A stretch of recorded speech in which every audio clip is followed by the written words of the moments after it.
Jadi guys, ada kasus di mana ibu dan anak pertamanya harus ngalamin tragedi nahas di tangan orang ini, yang sebagai sahabat dari korban. Nah, kasus ini tuh sempat diberitakan ya, atau heboh di berbagai portal berita. Jadi aku cuma cerita yang semoga cukup detail, gimana kasus ini bisa terjadi dan juga bisa terungkap. Ponia, seorang ibu rumah tangga yang tinggal sama suaminya dan kedua anaknya di wilayah Beringin Jaya, Pagar Alam, Sumatera Selatan. Ponia bekerja sebagai penjaga salah satu toko yang ada di daerah Pasar Pagar Alam buat bantu penghasilan suaminya. Karena guys, emang saat itu ya, kedua anaknya tuh udah sekolah. Anak pertama itu udah SMP yang bernama Selvia, dan juga anak terakhir mereka yang udah di sekolah dasar. Nah, Ponia ini dikenal supel, ramah, dan juga baik di lingkungannya ya. Makanya Ponia ini berteman sama siapapun, termasuk orang ini guys, yang bernama Tika Herli. Sahabatnya yang dari dulu, bahkan pas mereka masih sama-sama gadis. Nah, Tika ini tinggal yang masih di wilayah Pagar Alam, tepatnya di desa Nendagung. Saat itu Tika statusnya udah janda karena udah cerai dari suaminya. Tika ini juga sempat kerja sebagai TKI di Taiwan guys, sebelum akhirnya dia pulang dan tinggal lagi di Pagar Alam. Karena emang udah jadi teman deket ya, dan udah saling percaya, jadinya Tika ini emang sering main ke rumahnya Ponia. Tika emang punya latar belakang sebagai orang yang boros dan juga gaya hidupnya yang hedon. Makanya sering banget dia kehabisan uang, dan Tika ini sering banget pinjam uang ke Ponia, karena Ponia ini adalah tipe orang yang pinter nyimpen duit, dan uangnya tuh selalu ada. Tapi guys, Ponia tuh sering nyimpen uangnya secara cash di rumah ya, karena keterbatasannya yang kurang bisa baca dan juga tulis. Nah, karena inilah akhirnya Tika tuh ngeliat ada kesempatan buat nguasain uang-uangnya Ponia. Tika mulai ngebujuk Ponia buat nyimpen semua uangnya di bank dengan alasan biar lebih aman. Nah, karena keterbatasannya tadi, Ponia tuh sempat nolak guys, tapi Tika terus ngebujuk dan janji bakalan ngajarin cara-caranya buat nabung di bank. Nah, akhirnya Ponia yang setuju langsung buka rekening di Bank BRI dengan masukin semua uangnya yang bernilai 45 juta rupiah. Di sini Tika juga nawarin biar kartu ATM dan juga PIN ATM dia yang pegang, biar nanti ya pas Ponia ini butuh uang, dia tinggal bilang ke Tika, dan nanti Tika bakalan ngambil dan ngasih uangnya ke Ponia. Tapi ya karena minimnya pengetahuan Ponia ya, akhirnya dia pun setuju dan ngasih kartu beserta PIN-nya buat dipegang Tika. Awalnya sih emang gak ada masalah apapun seperti biasa ya, tapi lama-kelamaan uang Ponia sering dipakai Tika buat menuhin gaya hidupnya yang hedon, termasuk buat perawatan wajah ke salon. Sampai guys, uang Ponia ini satu perak pun gak bersisa. Nah, entah gimana, Ponia pun akhirnya tahu ya kalau uangnya udah habis. Makanya Ponia sempat marah dan minta Tika buat ganti tabungannya. Tika juga sempat ngasih kalung emasnya buat jadi jaminan guys, dan janji bakalan ngeganti semua uang Ponia yang dia pakai. Nah, tapi setelah ditunggu-tunggu, Tika ini nggak pernah ganti uangnya si Ponia guys. Yang bikin Ponia tuh terus nagih, bahkan udah sampai ada desakan ke Tika biar cepet diganti. Nah, hal ini bukannya bikin Tika cepet ganti uangnya, dia malah jadi kesel karena didesak ya. Terus guys, jadinya si Tika ini punya pemikiran, daripada harus ganti uang Ponia, mending sekalian dia menghabisi Ponia. Nah, hari itu di tanggal 10 Desember 2018, karena tekadnya udah bulat buat ngabisin si Ponia, Tika ngabarin satu orang kerabatnya yang bernama Riko Apriyadi. Di sini Tika nawarin kerjaan sebagai TKI buat diberangkatkan ke Taiwan. Riko yang waktu itu tinggal di daerah Muara Danau langsung datang ke Pagar Alam karena udah dikasih info kalau gaji di sana tuh cukup besar. Meskipun awalnya ya Riko ini sempat bingung karena Tika ngajak ngobrolin kerjaannya di salah satu hotel yang ada di daerah sana. Tapi ya karena udah butuh uang dan butuh kerjaan, makanya Riko gak peduli lagi lah, yang penting bisa kerja dan dapat uang. Nah, singkat cerita, pas mereka ketemu di hotel, bukannya ngomongin TKI di Taiwan guys, Tika ini langsung minta bantuan Riko buat ngabisin salah satu temennya, dengan alasan temennya ini nggak mau bayar hutangnya yang udah nyampe 86 juta rupiah. Riko tuh awalnya nolak ya karena takut, dan juga bukan itu alasannya buat nyamperin Tika ke Pagar Alam. Tapi ya di sini Tika tahu banget gimana keadaannya Riko, makanya Tika langsung ngebujuk dengan cara janji bakal diurus semua persyaratan terbang ke Taiwan dan juga ngebantu semua prosesnya. Yes guys, karena udah jelas ya si Riko ini butuh duit dan kerjaan, meskipun takut ya mau gak mau Riko mengiyakan. Apalagi ya ditambah dengan kalimat Tika yang bilang kalau kamu nggak mau bantu saya, ya udah kamu pulang sekarang dengan tangan kosong. Orang tuamu mau dikasih makan apa? Kalau kamu mau bantu, saya akan kasih juga uang 5 juta rupiah. Karena Riko yang udah setuju ya, Tika tuh nyuruh Riko buat tinggal sementara di hotel itu karena udah dibayar untuk beberapa hari ke depan. Nah, Tika juga ngasih uang 400.000 guys buat operasional Riko di sana sebelum akhirnya dia balik ke rumahnya. Tika sempat ngehubungin Ponia berkali-kali guys, tapi karena Ponia ini emang jarang lihat handphone ya, atau jarang pegang handphone, dan juga sering ditinggal di rumah, makanya Tika ini jarang direspon. Tapi ya karena Tika udah tahu kesehariannya Ponia kayak gimana, akhirnya di tanggal 12 Desember 2018, Tika yang tahu kalau Ponia bakal nganter anaknya ke sekolah, di jam 7 pagi setelah ngejemput Riko di hotel, mereka langsung datang ke salah satu SMP yang ada di daerah Pagar Alam. Dan bener aja guys, nggak lama kemudian Ponia muncul muncul yang lagi nganter anaknya. Di situ Tika langsung nyamperin Ponia dan bilang minta anter buat ketemu orang yang punya hutang ke Tika. Nah, kalau orang itu bayar, dia janji bakalan bayarin semua uang Ponia yang dia pakai. Karena Ponia setuju guys, mereka bertiga langsung berangkat menuju daerah Tanjung Tebat dengan menggunakan motor. Tapi ya sebelum sampai di tujuan, pas ngelewatin jembatan Endika, Tika berhenti dan bilang kalau orang yang janjian sama dia nyuruh nunggu di sini. Karena orang itu juga bakalan lewat sini. Nah, di sini ya secara bisik-bisik Tika ini langsung ngasih kode ke Riko biar mengeksekusi Ponia di jembatan itu dengan cara didorong, sedangkan peran Tika nantinya bakal terus ngajak ngobrol Ponia sampai Ponia ini lengah. Tapi guys, Riko yang memang ketakutan ya karena emang bukan seorang pembunuh,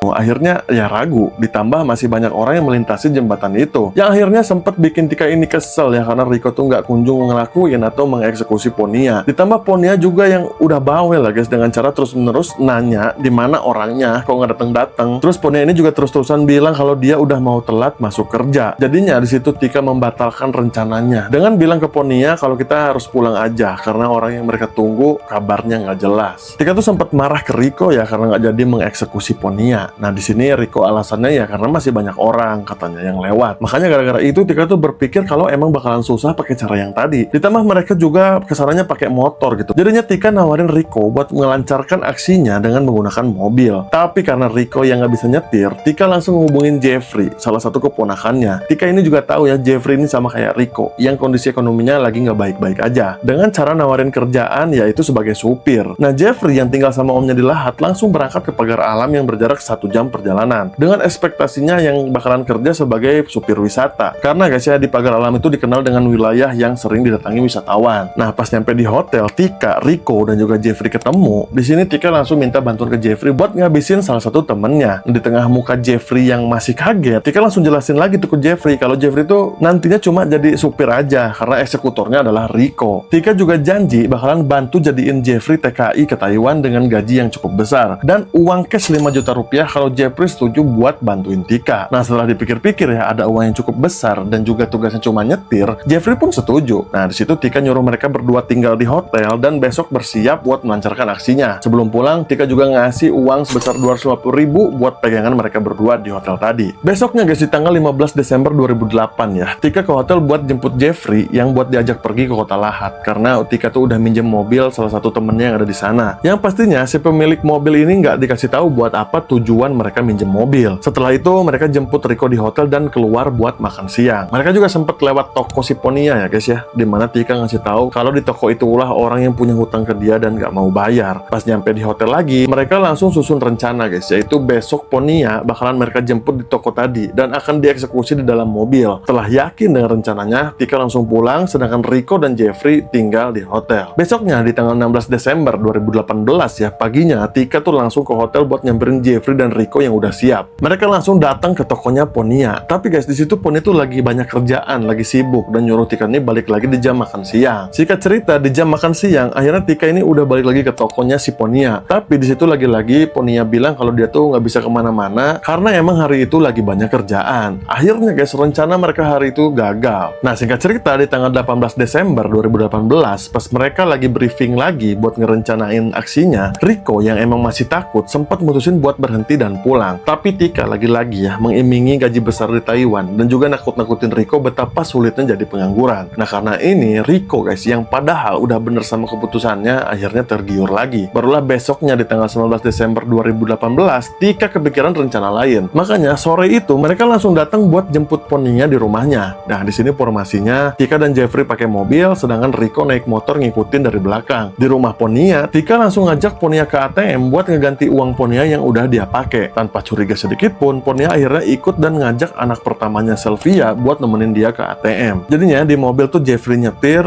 Tika di depan, sedangkan Sylvia dan juga Ponia tuh duduk di jok belakang. Nah, sampai di ATM, Tika turun dari mobil dan diikuti Ponia dan Sylvia. Nah, di sinilah guys, mereka langsung bersandiwara ya, di mana Riko tiba-tiba datang seolah ngelabrak Jeffrey. Jadinya di situ mereka bertengkar seolah lagi memperebutkan Tika. Nah, Tika juga pura-pura panik dan melerai Jeffrey dan juga Riko. Sampai akhirnya Riko pergi pakai motornya. Nah di situ guys, Jeffrey yang seolah masih panas langsung masuk ke dalam mobil dan nyuruh Tika, Ponia, Sylvia juga masuk. Di sini Jeffrey langsung mencoba buat ngejar Rico yang udah pergi duluan. Sampai akhirnya guys, mereka tuh nyampe di daerah kebun kopi yang sepi yang ada di wilayah Simpang Bacan. Di sini Rico langsung berhentiin motornya seolah marah karena diikutin. Nah mereka juga bertengkar lagi di sini. Tika juga sama, lagi-lagi bersandiwara seolah lagi melerai. Sambil bisik-bisik ya, Tika ini nyuruh Rico buat mengeksekusi Ponia di sini dan juga Sylvia yang juga harus dieksekusi karena takut nantinya bakalan ngelapor. Nah dirasa udah siap, Tika langsung ngajak Ponia buat keluar dari mobil. Mungkin ya buat bantu Tika melerai kedua laki-laki yang katanya lagi ngerebutin Tika. Meski sempet nolak, Ponia akhirnya mau karena Tika ini maksa berkali-kali. Nah setelah keluar dan nyamperin Jeffrey dan Rico, tanpa basa-basi Rico langsung megang bahu Ponia dan ngejatuhin tubuhnya ke tanah. Sedangkan Jeffrey langsung lari ke dalam mobil buat ngejagain Sylvia. Sekuat tenaganya Rico guys, dia mencek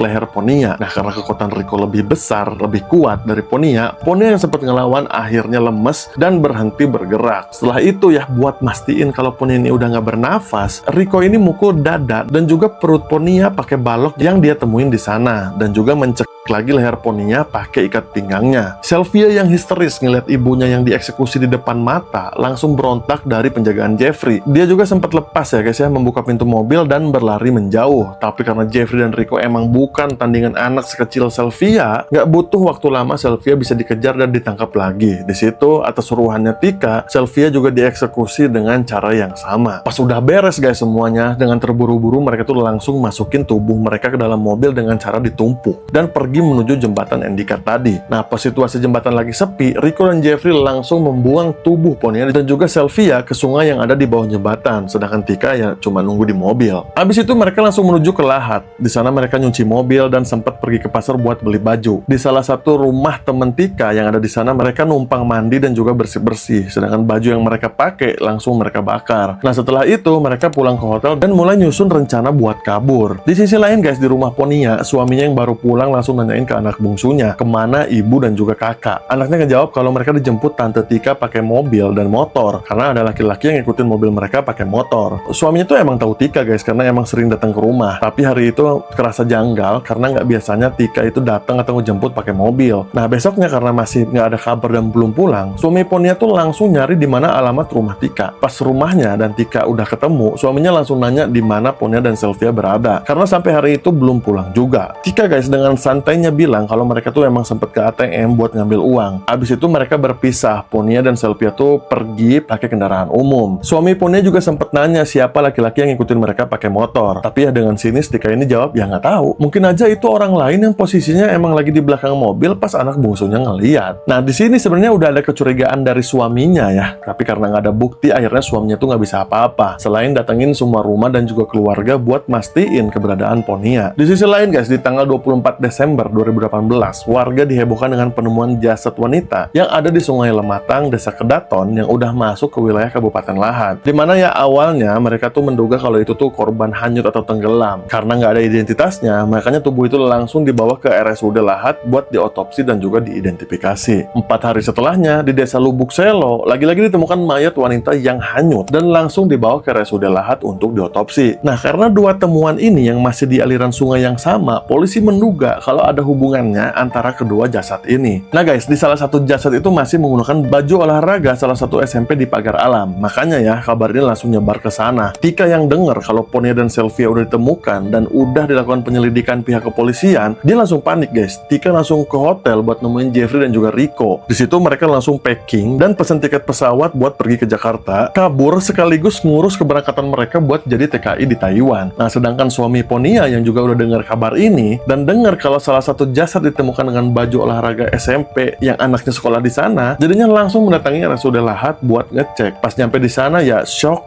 lemas, bahkan histeris karena emang bener aja ya kalau temuan jasad di sungai itu adalah istri dan juga anak sulungnya. Nah karena polisi udah tahu hasil otopsi yang menyatakan kalau ditemukan beberapa luka memar akibat benda tumpul di kedua jasad dan juga udah dikonfirmasi identitas jasad-jasad itu, akhirnya langsung melakukan penyelidikan dengan memeriksa beberapa saksi termasuk suami Ponia yang sebagai orang terdekat. Dari sinilah polisi ngantongin satu nama, yaitu Tika Herli, di mana Tika ini punya masalah keuangan dengan Ponia. Dan juga terakhir kali Ponia dan Sylvia terlihat emang dijemput sama Tika buat ke ATM. Nah, karena itu polisi langsung ngecek CCTV yang ada di ATM dan dipastikan emang benar kalau Tika dan Ponia sempat ada di ATM tersebut. Polisi langsung ngelacak guys posisi Tika ya, dan gak butuh waktu lama sampai mereka tahu kalau Tika tuh ada di Jakarta. Akhirnya di tanggal 2 Januari yang udah 2019, berkat kerja keras Polres Pagar Alam dan juga kepolisian di Jakarta, Tika Herly ditangkap di penampungan TKI yang ada di Serengseng, Jakarta Barat. Sedangkan Jeffrey dan Rico juga ditangkap di tempat rental PS yang masih di kawasan penampungan TKI di sana. Mereka ditangkap itu guys 3 hari sebelum jadwal keberangkatan mereka ke Taiwan. Di sini mereka bertiga langsung diterbangkan ke Pagar Alam untuk diperiksa dan juga diinterogasi, dimana akhirnya mereka ngaku udah menghilangkan nyawa Ponia dan juga Sylvia. Tapi ngeselinnya ya, Tika ini masih sempat bohong dan bilang motifnya karena Ponia yang punya hutang ke dia sebesar 86 juta rupiah dan nggak mau bayar. Tapi ya setelah polisi ngecek histori rekening Tika dan juga Ponia, di sini terlihat jelas bahwa adanya pemindahan dana sebesar 45 juta rupiah dari rekening Ponia ke rekening Tika. Nah, karena ini barulah dia ngaku ya kalau motif sebenarnya adalah karena Tika yang nggak mau balikin uang Ponia yang udah dia pakai. Akhirnya setelah menjalani proses persidangan, Jeffrey dihukum sesuai peradilan anak dengan hukuman 10 tahun penjara karena emang Jeffrey ini masih 17 tahun guys. Sedangkan Rico yang sebagai eksekutor dan juga Tika yang jadi otak kasus ini sama-sama dihukum dengan hukuman maksimal, yaitu hukuman mati.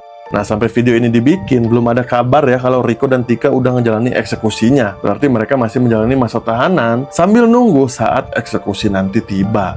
Oke guys, cukup panjang ya perjalanan kasus ini ya, dan lagi-lagi berawal dari gaya hidup yang gak sebanding sama kemampuan. Akhirnya ngerubah seorang manusia menjadi iblis yang tega ngabisin nyawa orang lain. Semoga selalu dijadikan edukasi atau pembelajaran ya guys, biar gak ada lagi pelaku atau korban kayak di kasus ini. Dan juga semoga keluarga yang ditinggalkan mendapat keadilan dan selalu diberi ketabahan. Dan semoga korban ditempatkan di tempat paling indah di surga sana nanti. Amin. Guys, kalau ada kasus atau bahasan yang kalian tahu yang bisa kita bahas di sini ya, langsung kalian tulis di kolom komen sekarang juga. Dan juga jangan lupa follow biar kita jadi sering ketemu nantinya. Aku Amar guys. See you on the next.